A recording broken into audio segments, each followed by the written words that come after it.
One is in very grave condition, and the other is in serious but stable condition. Two Mounties shot at the Apex Casino in St. Albert, north of Edmonton, as they investigated a stolen vehicle complaint. Police say the suspect has now been located. CTV's Susan Amarongan in minutes with a live update on CTV News Channel. Evacuation is precautionary. Repairs to part of a dam damaged by heavy rain leads to the evacuation of about 100 families in Nova Scotia. And a bit more police in the streets in Paris.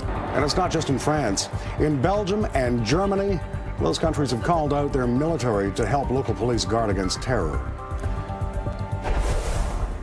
Welcome to CTV News Channel. I'm Brad Giffen. Breaking news from Alberta that we've been following all afternoon long, and thanks very much for joining us for this hour. I'm Brad Giffen. The RCMP say they have located a man who they say shot two Mounties in St. Albert, north of Edmonton this morning.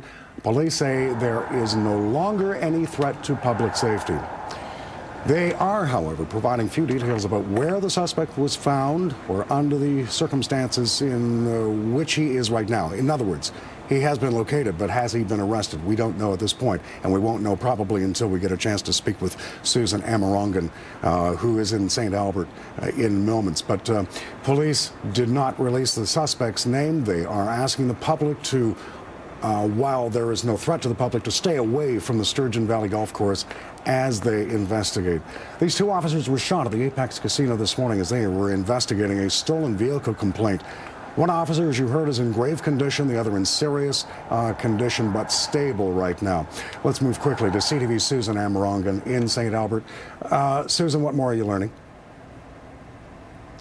Brad, we can tell you that the RCMP have called another news conference. We have a crew on our way to the K Division, which is in downtown Edmonton. We're standing on the west side of the Apex Casino. You can see behind me that there's yellow police tape up. We spotted some forensics officers coming and going from the building. We've also seen some civilian people leaving. Possibly they were there when this happened. We know that it happened at 3 o'clock this morning when, as you mentioned, RCMP officers were investigating a stolen vehicle complaint, and at some point inside this casino, two officers they are in hospital, and as you reported, one is in grave condition.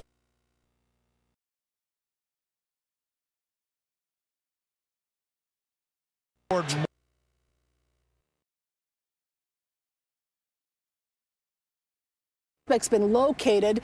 We don't know if he is alive or dead, or as you mentioned, arrested. We can tell you that the roadblocks northeast of here around the Sturgeon County Golf Course have come down. The RCMP have pulled out of that area, Brad. All right, so they're saying there's no danger, no longer a danger to the public. And as you said, at this point, we don't know whether the suspect has been arrested or has simply been located, or, you know, in this event, as you just mentioned, maybe has been killed. That's right, and obviously everybody is hoping that the RCMP will shed a lot more light on this when they hold their news conference, and of course we will bring it to our viewers live. Indeed. Okay. Well, we'll be looking for that news conference later on this afternoon. No time on that yet, though, right, Susan? Not as far as I'm aware, but as you can appreciate, this thing is changing really rapidly. Sure is. When it happened, multiple changes, and so as soon as we know, you'll know, and you'll let everybody else know. Indeed. CTV's Susan Amarongan with us in St. Albert, Alberta. Thanks a lot for this update, Susan. We'll be talking to you very soon.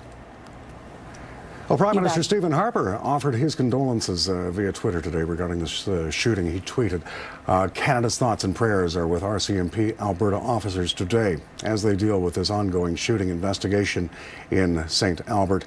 Opposition leader Thomas Mulcair also issued a brief statement on the shootings. In a tweet, he said, very concerned by the news coming out of St. Albert. Our thoughts and prayers are with the brave RCMP officers. And the mayor of St. Albert,